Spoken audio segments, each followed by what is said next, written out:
नमस्कार, आप देख रहे हैं तेज इंडिया लाइव न्यूज और मैं हूं आपके साथ रजत। आइए दिखाते हैं दिन भर की कुछ खास छोटी और बड़ी खबरें। आपको बता दें इस वक्त की खबर जनपद बिजनौर के अफजलगढ़ क्षेत्र से, जहां ट्रैक्टर की चपेट में आकर श्रमिक घायल, हालत गंभीर। आपको बता दें चलते ट्रैक्टर पर चढ़ने के प्रयास में एक युवक गिरकर घायल हो गया। घायल को उपचार के लिए सरकारी अस्पताल में भर्ती कराया गया, जहां उसे हायर सेंटर रेफर कर दिया गया है। आपको बता दें अफजलगढ़ क्षेत्र के गाँव सिरबा सूचन निवासी राहुल उम्र 25 वर्ष पुत्र सोनाथ अपने दूसरे साथियों के साथ ट्रैक्टर टोली से हर्रावाला के नजदीक किसी के खेत में मजदूरी पर खाद डालने जा रहा था। खेत के समीप आने पर सभी आराम करने के लिए उतर गए। जब ट्रैक्टर खेत में जाने से लगे, उसी दौरान नीचे खड़ा राहुल तेजी से दौड़कर ट्रैक्टर पर चढ़ने लगा। चढ़ते समय पैर फिसलने से राहुल चलते ट्रैक्टर से नीचे गिर गया। दोनों पैरों के टैंक तक पहियों के नीचे आ जाने से राहुल के दोनों पैरों में गंभीर चोट आ गई है। दुर्घटना के बाद मजदूर साथियों ने राहुल को पीएससी कासमपुर गढ़ी पर भर्ती कराया, जहां उसकी हालत नाजुक देखते हुए उसे हायर सेंटर रेफर कर दिया गया। अफजलगढ़ से हमारे संवाददाता विनय भार्गव की देखिए खास रिपोर्ट।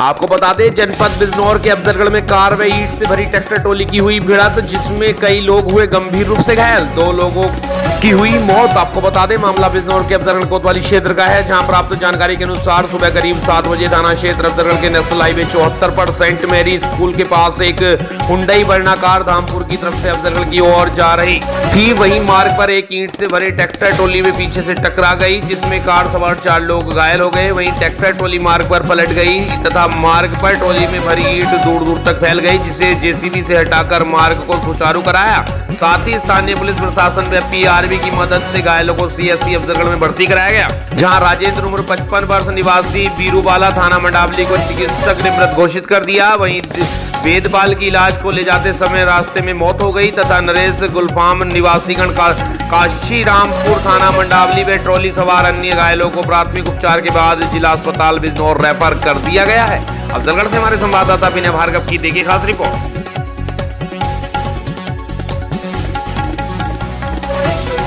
वहीं जनपद बिजनौर के अफजलगढ़ में उप जिलाधिकारी के आदेश पर पुलिस ने खनन में लिप्त एक जेसीबी सहित 2 ट्रैक्टर ट्रॉली किए सीज। जी आपको बता दें माफियाओं में इस कार्रवाई से मचा हड़कंप। मामला बिजनौर के अफजलगढ़ कोतवाली का क्षेत्र का है, जहां जानकारी के अनुसार अफजलगढ़ कोतवाली क्षेत्र के गांव लड्डूवाला में ग्रामीणों की सूचना पर पुलिस ने गांव पहुंचकर अवैध खनन करते एक जेसीबी सहित 2 ट्रैक्टर ट्रॉली को खनन करते मौके से पकड़ लिया तथा थाने ले आई, जिसकी सूचना उच्च अधिकारियों को दे दी गई है, जिस पर उप जिलाधिकारी मनोज कुमार सिंह ने वाहनों को सीज करने के निर्देश दिए तथा कोतवाली पहुंच तीनों वाहनों का निरीक्षण किया तथा भविष्य में भी उन भू माफियाओं को बिना परमिशन अवैध खनन करने वालों के विरुद्ध इसी प्रकार की सख्त कार्रवाई करने की चेतावनी दी। वहीं खनन माफियाओं में की गई कार्रवाई से हड़कंप मच गया है। बिजनौर के अफजलगढ़ से हमारे संवाददाता विनय भार्गव की देखिए खास रिपोर्ट। और कप्तान सर के सख्त निर्देश हैं कि बिना परमिशन के कहीं भी अवैध खनन ना होने पाए।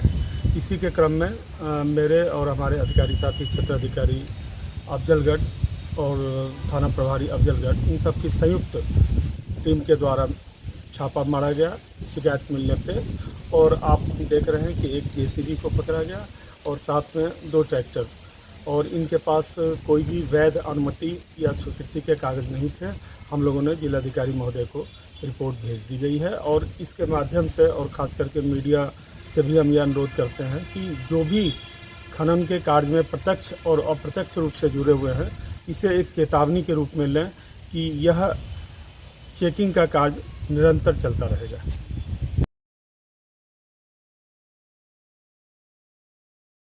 आपको बता दें वहीं जनपद बिजनौर के अफजलगढ़ में उप जिलाधिकारी ने किया अफजलगढ़ पहुंचकर अस्थायी खाना गौशाला का निरीक्षण, दिए आवश्यक दिशा निर्देश। आपको बता दें नगर अफजलगढ़ स्थित अस्थायी खाना गौशाला का उप जिलाधिकारी मनोज कुमार सिंह ने गौशाला पहुंच व्यवस्था का जायजा लिया। वहीं नगर पालिका ईओ कौशल कुमार व कर्मचारियों से हरे भरे चारे आदि की जानकारी ली तथा गौशाला के समीप भरे पानी की उचित व्यवस्था हेतु नाला बनाने के दिशा निर्देश दिए। अफजलगढ़ से हमारे संवाददाता विनय भार्गव की देखिए खास रिपोर्ट।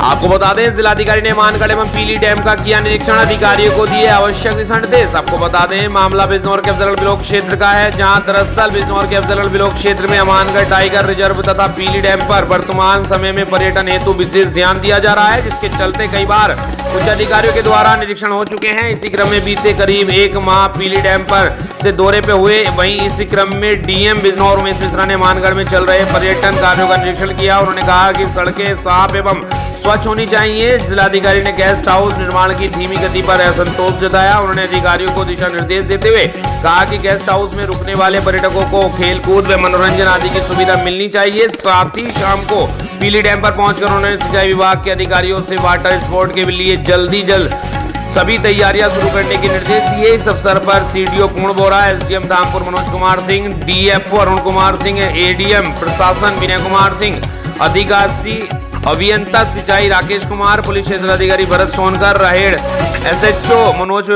परमार सहित कई लेखपाल व ग्राम प्रधान मौजूद रहे। बिजनौर के अफजलगढ़ से हमारे संवाददाता विनय भार्गव की देखिए खास रिपोर्ट।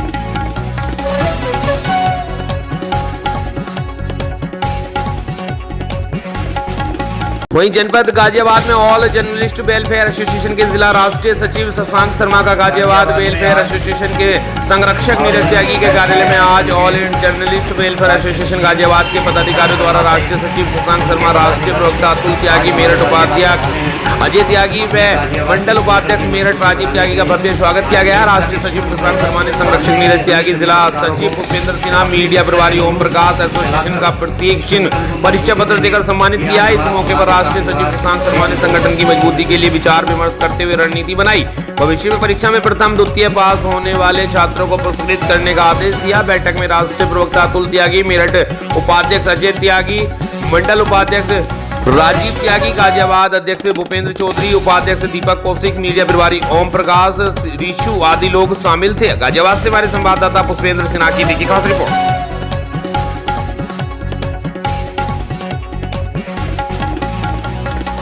बता दें आपको, उत्तर प्रदेश के जनपद मेरठ के सैफपुर फिरोजपुर रामराज के मुख्य बाजार के हस्तिनापुर मुख्य मार्ग पर स्थित सनातन धर्म मंदिर प्रांगण में कल्याण करोती मेरठ एवं जिला दृष्टिहीनता निवारण समिति मेरठ के संयुक्त तत्वाधान में निःशुल्क नेत्र चिकित्सा शिविर का आयोजन किया गया, जिसमें डॉक्टर रिजवान द्वारा 50 मरीजों की आंखों की जाँच की गई, जिसमें से 7 लोगों की आंखों में मोतियाबिंद पाया गया, जिसमें मोतियाबिंद ऑपरेशन के लिए कंटोनेंट जनरल अस्पताल मेरठ ले जाया गया, जिनमें से 20 मरीजों को चश्मे का नंबर दिया गया। बाकी लोगों को निःशुल्क दवाइयां भी दी गई। इस मौके पर अनुराग दुबलिस, नीता दुबलिस, केपी दीवान, विजय मीता, गंगा प्रसाद, रामफल हरिभूषण का विशेष सहयोग रहा। मेरठ से हमारे संवाददाता प्रवीण उपाध्याय की देखिए खास रिपोर्ट। जिला दृष्टिहीनता निवारण समिति मेरठ एवं कल्याण करोती मेरठ द्वारा आंखों का निःशुल्क कैंप का आयोजन किया गया, जिसमें 46 मरीजों की आंखों की जांच की गई, जिसमें से 7 को मोतियाबिंद के लिए चयनित किया गया।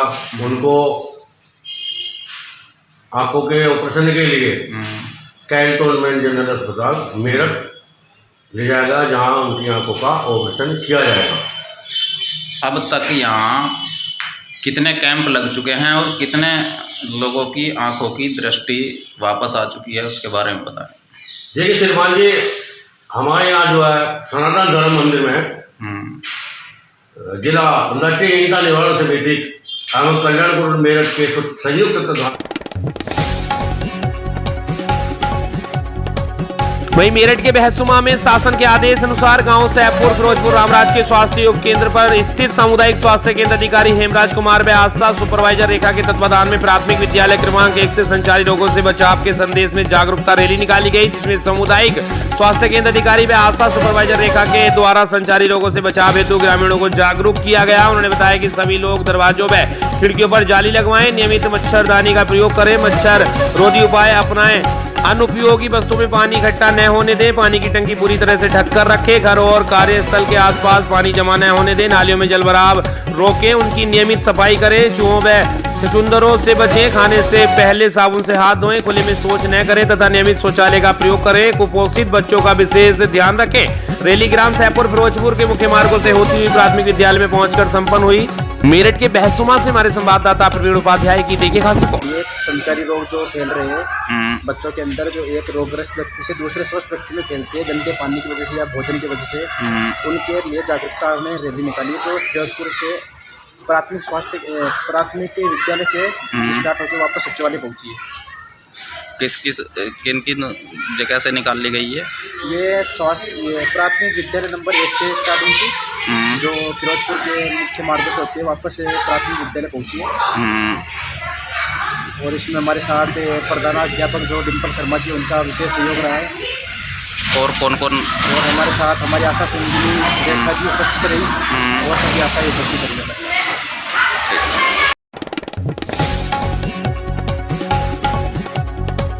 आपको बता दें, वहीं राहुल गांधी की सदस्यता समाप्त होने व आवास छोड़ने के मामले पर सैकड़ों की संख्या में कांग्रेसी सड़क पर उतरे। अयोध्या के नाकाचुंगी स्थित गांधी आश्रम से मकबरा तक रैली निकाले। भाजपा सरकार के खिलाफ जमकर नारेबाजी की। नाराज कांग्रेसियों ने तख्तियों पर लिखा, मैं भी राहुल हूं, मैं भी गांधी के साथ हूं, मेरा घर राहुल गांधी का घर है, यह घर राहुल गांधी का है जैसे स्लोगन कांग्रेस नेत्री त्रिमिला राजपूत ने कहा कि भारतीय जनता पार्टी समय सत्ता में चाहती है कि जो भी उसके खिलाफ बोले उसकी आवाज को दबा दिया जाए। राहुल गांधी कांग्रेस पार्टी और देश के लिए एक स्तंभ के रूप में खड़े हैं और हम भी सभी लड़ रहे हैं, इसीलिए हम चाहते हैं कि हम भी उनका भरपूर साथ दें। हम जहां भी जैसे भी हर प्रकार से राहुल गांधी की मदद करें। जमे चौड़ीकरण को लेकर उन्होंने कहा कि हम चौड़ीकरण के विरोध में नहीं है, लेकिन चौड़ीकरण में जो जबरदस्ती और तानाशाही की जा रही है उसको रोका जाए। इसके साथ साथ व्यापारियों को परेशान न किया जाए। इस विरोध प्रदर्शन में महानगर अध्यक्ष वेद सिंह कमल, महानगर अध्यक्ष, जिला अध्यक्ष, महिला प्रकोष्ठ रेणु राय और कांग्रेस के वरिष्ठ नेता व कार्यकर्ता मौजूद रहे। अयोध्या से हमारे संवाददाता नौशाद आलम की देखिए खास रिपोर्ट। समय सत्ता में है और उनके खिलाफ जो भी आवाज़ उठेगी वो चाहेंगे इसको दबा दिया जाए, तो हम तो संघर्ष करेंगे। राहुल जी हमारा ये जीवन में एक स्तंभ के समान इस समय खड़े हुए हैं, हम सभी के लिए लड़ रहे हैं और हम यही चाहते हैं कि हम भी उनका भरपूर साथ दें। जैसे भी है, हम जिस जगह वो चाहे हम उनके साथ खड़े हुए हैं। नहीं देखिए, चौड़ीकरण के विरोध में हम भी नहीं हैं, लेकिन ये है कि जो काम हो सबके हित में हो, उनको भरपूर मुआवजा दिया जाए और जो इनकी तानाशाही है वो दिन ब दिन बढ़ती जा रही है, उस पर भी लगाम लगनी चाहिए और सबको भरपूर मुआवजा मिले, यही हमारी इच्छा है। व्यापारी भी परेशान हैं और हम जो है हमें अच्छा जनसंपर्क में हम जा रहे हैं, हमें जन समर्थन मिल रहा है और हम यूं ही अपनी लड़ाई लड़ते रहेंगे। आज गांधी आश्रम नाका बाईपास से आंदोलन हो रहा था, जो कि नाका मकबरा पर आके रोक दिया गया है, यहाँ समापन कर दिया गया है।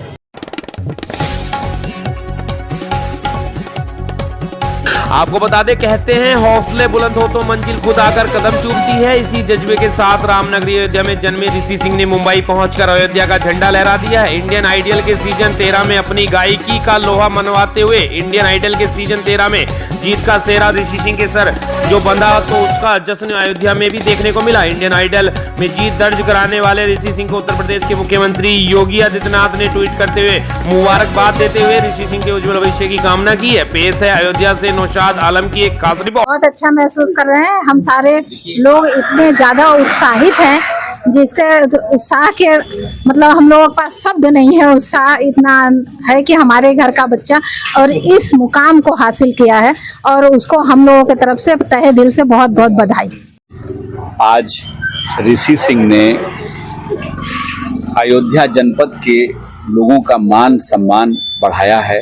भगवान श्री राम की धरती पर जैसे भगवान श्री राम इस अयोध्या में भव्य मंदिर का निर्माण करने का कार्य प्रारंभ हुआ, उसी तरीके से योगी जी के कार्यकाल में ऋषि सिंह का भी जन्म का उदय हुआ, जिससे कि संगीत जगत में इस गरीब के बेटे को भी सम्मान से जीने का अधिकार मिला और सम्मान से गरीब का बेटा भी जी सकता है। ये एक प्रेरणा के लिए, लोगों के लिए नसीहत है, जिससे हम सभी लोग अपने आप को बहुत गौरवान्वित महसूस कर रहे हैं। अयोध्या वासी रात भर से उमंग के साथ, ढोल नगाड़े के साथ, पटाखे के साथ हम लोग बेसब्री से उनका इंतजार कर रहे हैं और हम लोगों की प्रार्थना है ईश्वर से कि वो इस प्रदेश और देश के बाहर विश्व पटल पर भी उस ख्याति को प्राप्त करें, जिससे कि भारत का सम्मान और गौरवान्वित महसूस किया जा सके। धन्यवाद। अच्छा लग रहा है, हमारे अयोध्या का नाम उसने रोशन किया और हमारे इस छोटे से गली खवासपुरा का उसने नाम रोशन किया और हम बहुत खुश हैं और हमारे सभी लोग जो उसको बहुत प्यार दे रहे हैं। बचपना तो उसका बहुत अच्छा था और जब वो छोटा था तो हमने उसको पढ़ाया भी है, ऐसा नहीं है। और उसकी गाने में रुचि थी और वो गाता भी था, बहुत अच्छा था और आज उसका पल दिख रहा है। भजन के गाने गाता था, जैसे आर्ट ऑफ लिविंग में हम लोग जाते थे शिविर में, तो वो जाता था वहाँ भी और गाने उसने भजन गाए, बहुत अच्छा गाना गाता था। नटखट था और ठीक था, अच्छा था। आकाश जायसवाल।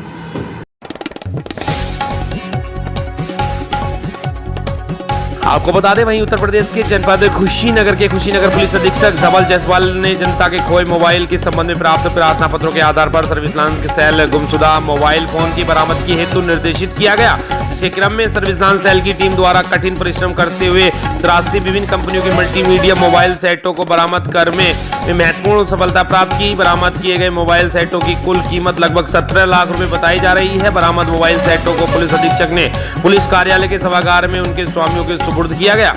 कुशीनगर से हमारे संवाददाता अबुल हसन अंसारी की देखिए खास रिपोर्ट।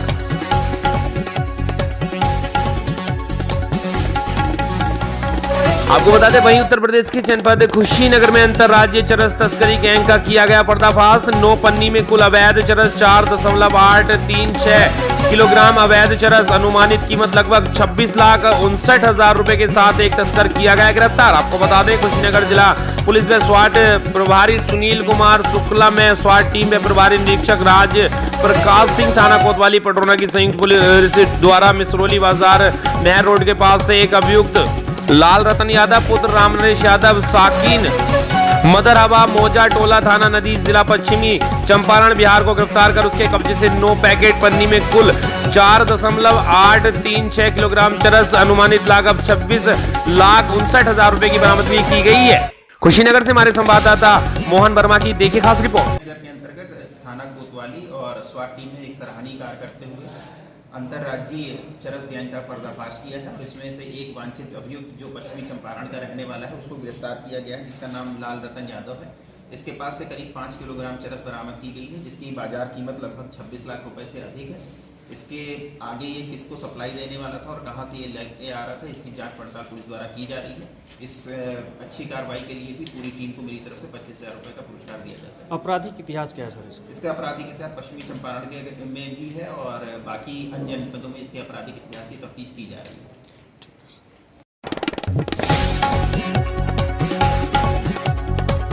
वहीं उत्तर प्रदेश के जनपद झांसी में मालगाड़ी की चपेट में आने से एक महिला की मौत, घटनास्थल पर ही दर्दनाक मौत हो गई है। तो वहीं घटना की जानकारी मिलने पर पुलिस मौके पर पहुंची और महिला के शव को कब्जे में लेकर कार्रवाई शुरू कर दी है। आपको बता दें झांसी से चलकर मऊरानीपुर की तरफ जा रही गाड़ी मऊरानीपुर रेलवे स्टेशन पहुंचने ही वाली थी, उससे पहले एक महिला ट्रेन की चपेट में आ गई। तो वहीं महिला के शरीर के कई टुकड़े पटरी पर बिखर गए।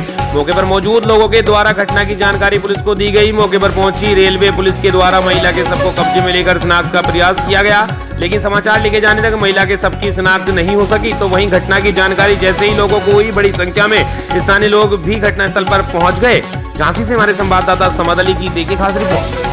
मालगाड़ी निकल रही थी, उसी समय महिला जो है ये तो पता नहीं लग रहा कि कैसे चली गई, लेकिन ये अचानक उस गाड़ी से टकरा गई, जिस कारण आज बड़े दुख के साथ ये कहना पड़ रहा है कि जो लाइन बिछी हुई हैं इनके पास में तो सरकार से अनुरोध करूंगा बार बार, या तो यहाँ कोई मतलब व्यवस्था ऐसी कर दी जाए कि यहाँ कई बार जानवर भी कट चुके हैं, तो पिछली बार बछड़ा भी कटा था, तो थोड़ा प्रशासन को भी ध्यान देना चाहिए कि यहाँ व्यवस्था ऐसी बन जाए कि लोग उस साइड ना निकलें।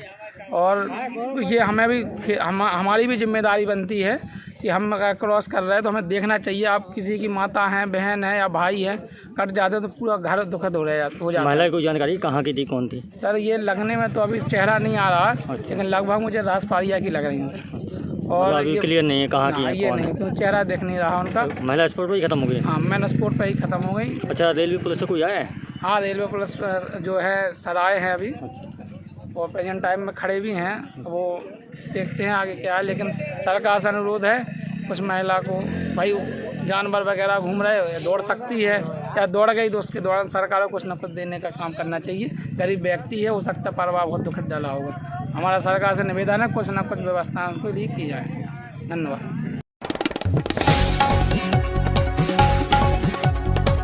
आपको बता दें उत्तर प्रदेश के जनपद झांसी के टहरौली थाना क्षेत्र के अंतर्गत आने वाले गांव बगेरा ग्राम में गोली चलने से उस समय हड़कंप मच गया जब दो पक्षों में विवाद इतना बढ़ गया कि संदीप पुत्र महिर वाहन एवं बलराम पुत्र हरिओम ने तमंचे से फायर कर दिया। गोली बाहर बैठे गजेंद्र पटेल के नजदीक से होते हुए गेट में जा लगी जिससे अफरा तफरी मच गई। क्षेत्र में अचानक गोली चलने की घटना से लोगों में चर्चा का विषय बना हुआ है। उक्त घटना से ग्राम के लोगों में भय का माहौल बना हुआ है। सूचना मिलने पर मौके पर भारी पुलिस बल के साथ पहुंचे थाना प्रभारी भीमसेन पोनिया ने घटना स्थल पर पहुंचकर परिजनों से बात कर आरोपी जल्द ही कानून की गिरफ्त में होंगे। चंद्रभान पुत्र राम साय की तहरीर पर अपराध संख्या 49/23 में धारा 307, 504, 506 में मुकदमा पंजीकृत कर पुलिस आरोपी की तलाश में जुट गई है। झांसी से हमारे संवाददाता समद अली की देखिए खास रिपोर्ट। यहाँ गोली घली, क्या वजह रही, क्या कारण रहे, कौन झगड़ रहा था, किसने गोली लगा? घटिया नीचे लड़ाई हो रही थी। हाँ। और यहाँ आके कट्टा लगाया तो यहीं लगी। कौन था? वो संदीप। आप कहाँ पर थे? हम यहीं बैठे थे कुल्ले पे, आप मकान के कुल्ले पे। मकान पे बैठे थे अपने? हाँ। तो कैसे कैसे आया, वो क्या कर रहा था वहाँ पे? मतलब ये ध्यान नहीं किया और इधर घली तब पता चला हमें। अच्छा, क्या कर रहा था वो? यहाँ लोड करी। लोड कर रहा था यहाँ पे। हाँ। तो फिर घल गई। हाँ। और कौन था आपके साथ? और काफी लोग बैठे थे। और धर्मेंद्र थे। थाने में शिकायत? जनक सिंह। हाँ, शिकायत तो हो गई। आए थे दरोगा जी? हाँ। क्या कह रहे थे? कुछ नहीं, वे इंक्वायरी करके चले गए। गोली चल गई यहाँ पे। आप कहाँ पे थे? ऐसे खड़े थे हम बगल में। कौन था जी? कक्का बैठे। संदीप है। तो संदीप था। हाँ। क्या वजह रही, क्या कैसे घटना हुई? अब जो तो जाने घटिके ने चाहे हो ही लड़ाई चंद्रभान से। बस वहाँ से आओ सुबह कट्टा लाए और बस उन्हें थे लोड करो, लोड कर में बस लगो। अच्छा। हाँ। तो यहाँ पे कौन कौन बैठा था? गजेंद्र कक्का थे, जनक सिंह भाई साहब थे, इतने हम खड़े थे, इतने हमारा लड़का खड़ा तो श्याम जी, इतने भतीजो बैठो तो और ऋषि खड़े थे। बिलाज लोग है अब इतनी गोल नहीं करी किले हथे बिलाज ने इतनी जैन की तो जैसे का तो है। कौन कौन बैठा था, कौन कौन घटना शिकार होते ही बचे? कक्का बैठे थी, गजेंद्र कक्का। अच्छा। हाँ, गजेंद्र कक्का के बिल्कुल बगल से निकली गोली। बगल से निकल गई? बिल्कुल बगल से निकली। फिर पकड़ा नहीं है किसी ने? कहाँ गए? अब जो लगता भाग गए। पहला तो ये नहीं सोच पाई कि हो का गो। अच्छा। हाँ, पहला तो ये नहीं सोची कि हो का गो, फिर देखी कि एक गोली गल गई का है, फिर उनका जो लग भाग गए।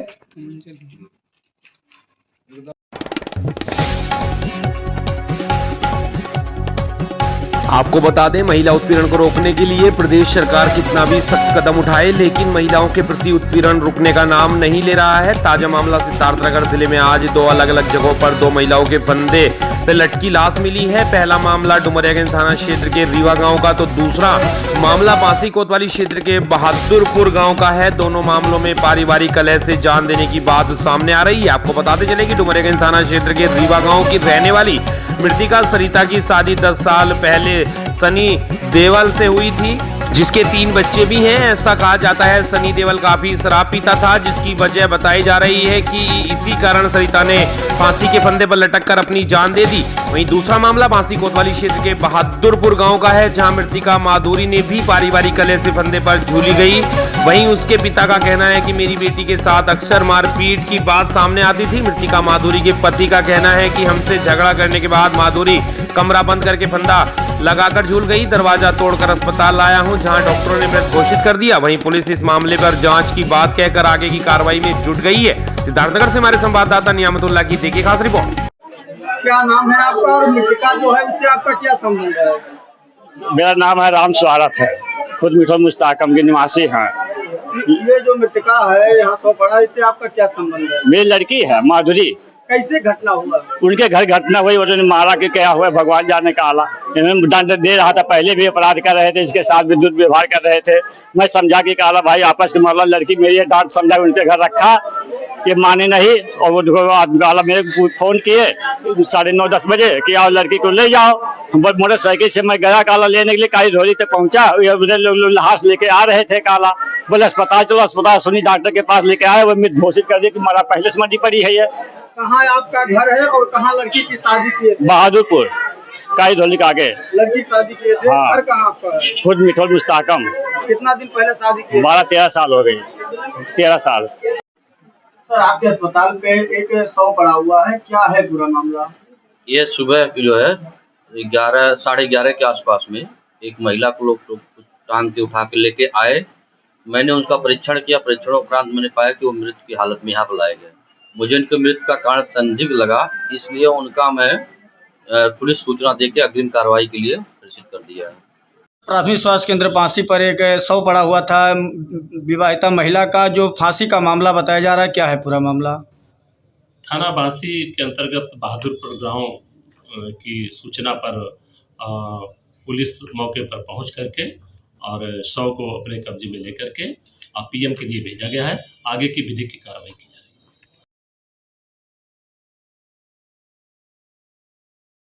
उत्तर प्रदेश के जनपद सिद्धार्थनगर में आज अवैध रूप से चल रहे अस्पतालों में छापेमारी की गई है। इस छापेमारी में कई खामियां निकलकर सामने आई हैं। इस गोरख धंधे में शामिल लोग कितने सातिराना अंदाज से लोगों के जान से खिलवाड़ कर रहे थे। यहां तक अस्पताल में एक्सपायरी दवा मरीजों को दी जा रही थी। इसी कड़ी में आज बांसी तहसील के जिगिनिया चौराहे पर एसडीएम बांसी और स्वास्थ्य विभाग की टीम ने संयुक्त रूप से छापेमारी की तो चौंकाने वाला मामला सामने आया, जहां पर 2 जगहों पर मेडिकल स्टोर के लाइसेंस के नाम पर बाकायदा अस्पताल चलाया जा रहा था और मरीजों को भर्ती कर बॉटल और इंजेक्शन लगाए जा रहे थे। साथ ही अल्ट्रासाउंड मशीन लगाकर अल्ट्रासाउंड भी किया जा रहा था और तो और यहां तक ही नहीं, अल्ट्रासाउंड तो छोड़ो, एक्सपायरी दवा भी बेची जा रही थी। इस छापेमारी से हुए खुलासे से आप अंदाजा लगा सकते हैं अवैध नर्सिंग होम किस तरह चंद पैसों के लिए लोगों के जान से खेल रहे हैं और लोग इनके जाल में फंसकर अपनी जान भी गंवा देते हैं। हालांकि बरामद अल्ट्रासाउंड मशीनों को पुलिस के थाने पर भेज मेडिकल स्टोर में चल रहे अस्पताल को सीज कर दिया था।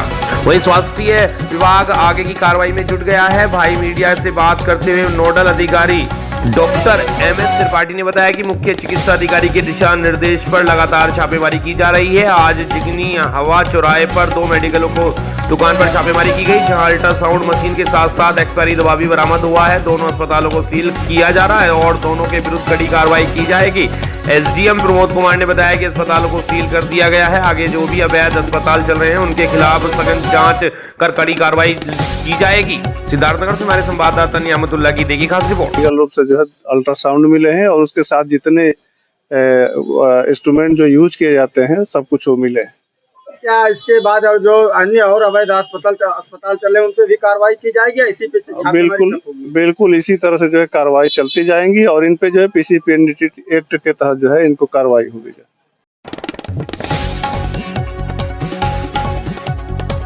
आपको बता दें छत्तीसगढ़ के बिलासपुर में सौरभ कुमार एवं गोरेला पेंट्रा मरवाही की कलेक्टर श्रीमती प्रियंका ऋषि महोबिया की संयुक्त अध्यक्षता में माननीय उच्च न्यायालय बिलासपुर द्वारा न्याय में प्रचलित पब्लिक इंटरेस्ट लिटिगेशन के तहत अरपा रिवाइवल प्लान हेतु गठित विशेषज्ञ समूह की उपस्थिति में अल्फा को पुनर्जीवित एवं प्रभावपूर्ण बनाए रखने के लिए आज बैठक हुई। कार्यालय के सभा कक्ष में आयोजित बैठक में जिला पंचायत सीईओ श्रीमती जयश्री जैन, एसडीएम श्री कुरुवंशी, नगर निगम आयुक्त श्री कुणाल दुदावत, समिति के सदस्य वरिष्ठ अधिवक्ता श्री सुनील ओटवानी, इकोलॉजिस्ट नीरज तिवारी सहित विभिन्न विभागों के अधिकारीगण उपस्थित रहे। कलेक्टर श्री सौरभ कुमार ने कहा कि नदी को पुनर्जीवित करने के लिए बनाई जा रही है कार्य योजना का 100% क्रियावाचन किया जाना है, जिसमें आरपा नदी फिर से सदा नीरा हो सके और उन्होंने अब तक के हो रहे कार्यों की जानकारी विभागों से ली, जिसमें अधिकारियों ने बताया कि 80% कार्य पूर्ण हो चुका है और अधिकारियों ने संबंधित दस्तावेज भी कलेक्टर महोदय को पेश किए। बिलासपुर से हमारे संवाददाता लक्ष्मीप्रीति सोनी की देखिए खास रिपोर्ट।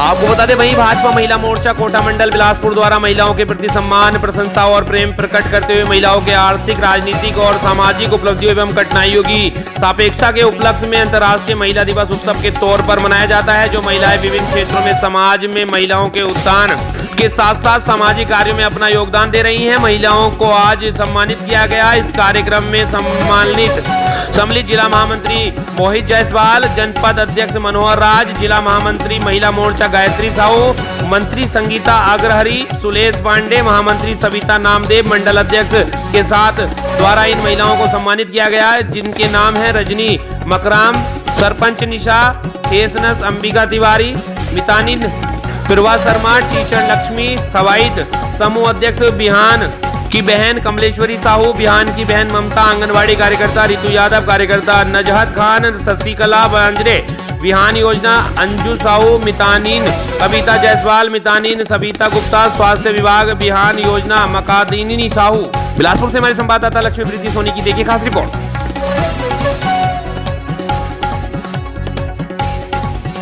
वहीं जिला पंचायत क्षेत्र ग्राम पंचायत खेरा में जल जीवन मिशन के पानी की टंकी और पाइपलाइन के विस्तार को लेकर भूमि पूजन कार्यक्रम का आयोजन किया गया। पुरोहित और अधिकारियों की विशेष उपस्थिति में जिला पंचायत सभापति अंकित गोरा ने विधि विधान से पूजा किया और निर्माण कार्य के लिए जिम्मेदार एजेंसी और अधिकारी को समय पर कार्य पूर्ण करने के निर्देश दिए और कार्य में गुणवत्ता और पारदर्शिता पर ध्यान दिए जाने की बात कही। और वहीं ग्राम वासियों को जल ही जीवन के उद्देश्य देते हुए उपयुक्त अनुसार पानी का उपयोग करने को कहा। और वहीं उन्होंने सरकार को जल ही जीवन है और घर घर पानी सप्लाई करने के लिए धन्यवाद दिया।